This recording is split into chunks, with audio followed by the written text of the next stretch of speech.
Mind Empowerment for Success. Assalamualaikum warahmatullahi wabarakatuh. Salam sejahtera, salam kita UiTM.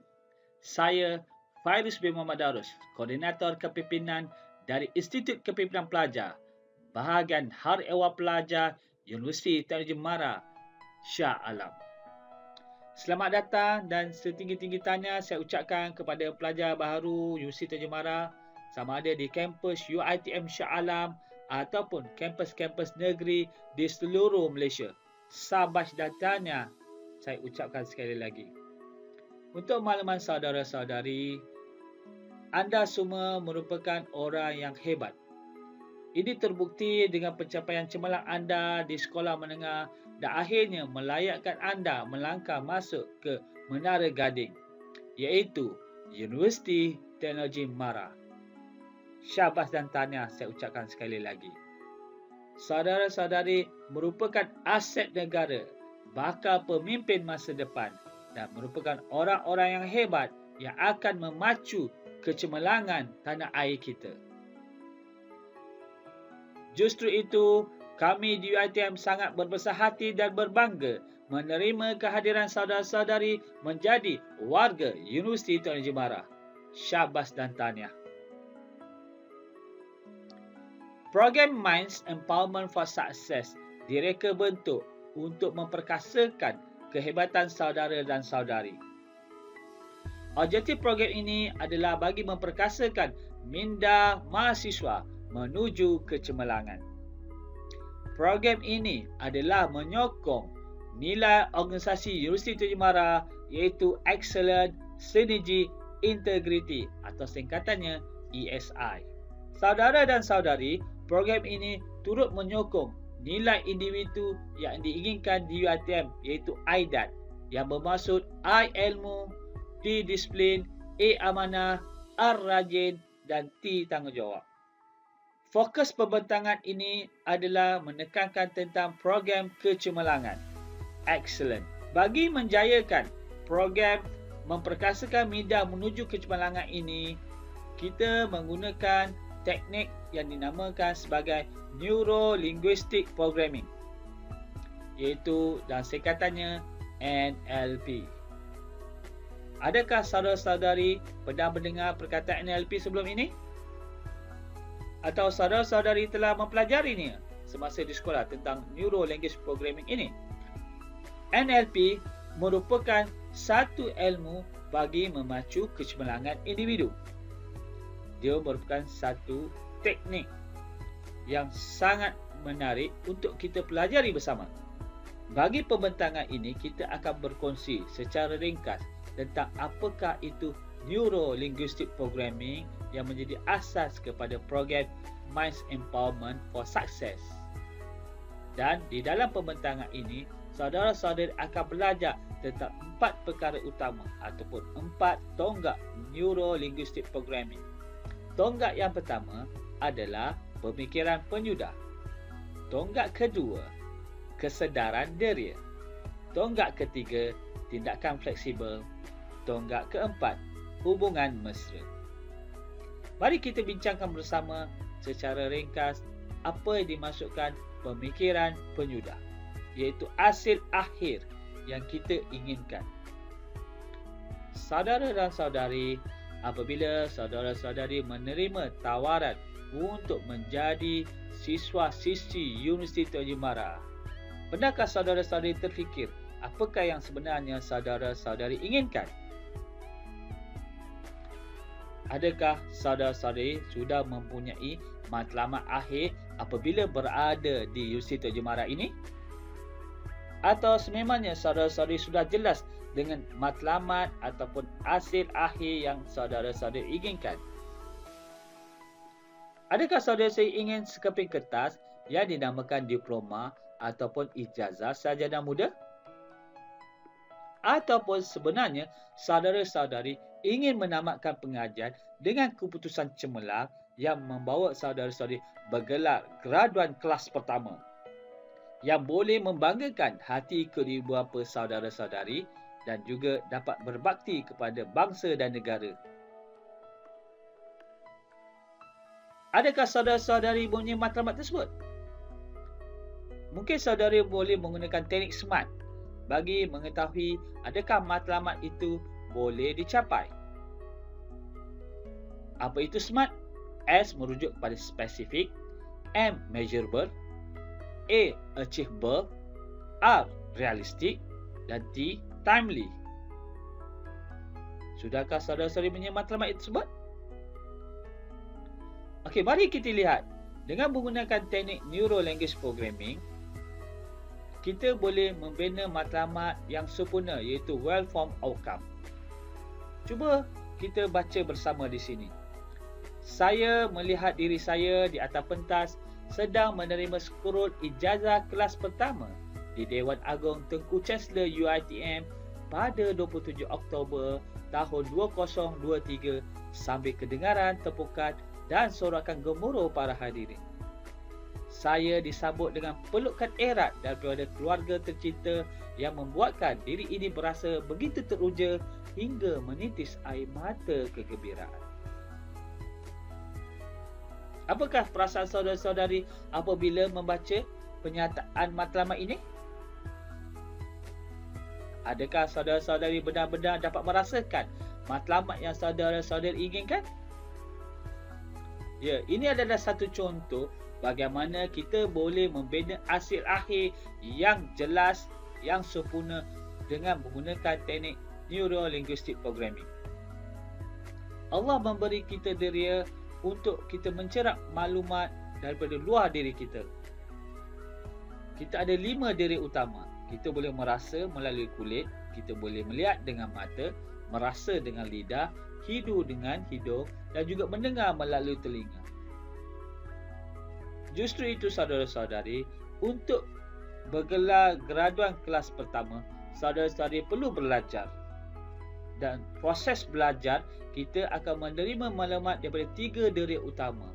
Itu secara mendengar, secara melihat dan secara melakukan apa yang kita pelajari, iaitu visual, auditory dan kinestetik.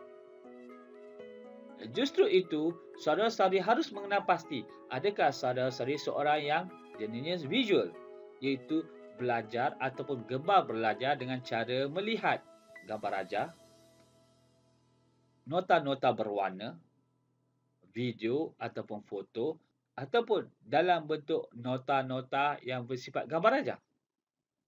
Ini adalah contoh pelajar yang mempunyai ciri-ciri visual. Atau saudara-saudari merupakan orang auditory yang lebih mudah memahami atau mengingat melalui pendengaran. Ataupun saudara-saudari merupakan orang yang jenisnya kinestetik, iaitu hanya lebih mudah ingat dan memahami apabila saudara-saudari melakukan perkara tersebut. Dalam Neuro Linguistic Programming, saudara-saudari harus mengenal pasti apakah diri-diri utama yang saudara-saudari akan gunakan untuk belajar. Apabila saudara-saudari dapat mengenal pasti diri utama yang saudara-saudari gunakan dalam proses pembelajaran, ia akan dapat memacu kecemerlangan saudara-saudari. Adakah saudari seorang yang visual, suka melihat, auditory, suka mendengar ataupun kinestetik, suka melakukan sesuatu. So, perkara ini sangat penting. Aspek yang ketiga di dalam tonggak NLP bermaksud tindakan fleksibel. Saudara-saudari tidak mencukupi jika saudari tahu apakah pewujudan akhir yang saudari inginkan, mempunyai kesedaran dia yang tinggi namun tidak bertindak. Saudara-saudari harus bertindak kerana action is the foundation key to all success. Untuk berjaya, untuk cemerlang, saudara-saudari harus bertindak. Dan di dalam tonggak Neuro Linguistic Programming, tindakan saudara-saudari harus fleksibel. Kita lihat pada hari ini apabila negara dilanda COVID-19, tidak ada lagi pembelajaran secara normal dan pihak universiti terpaksa bertindak fleksibel bagi mencapai matlamat yang diingini seperti mana program ataupun rakaman video ini. Ini adalah satu contoh dalam teknik Neuro-Linguistic Programming.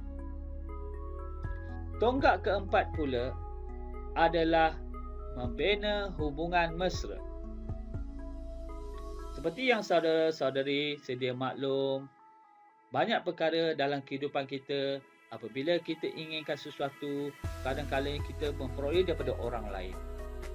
Untuk cemerlang, kita perlu ada hubungan yang mesra dengan orang sekeliling. Saudara-saudari harus mesra dengan pensyarah. Saudara-saudari harus mesra dengan pentadbir. Saudara-saudari harus mesra dengan rakan sebilik. Saudara-saudari mesti mesra dengan masyarakat di kampus.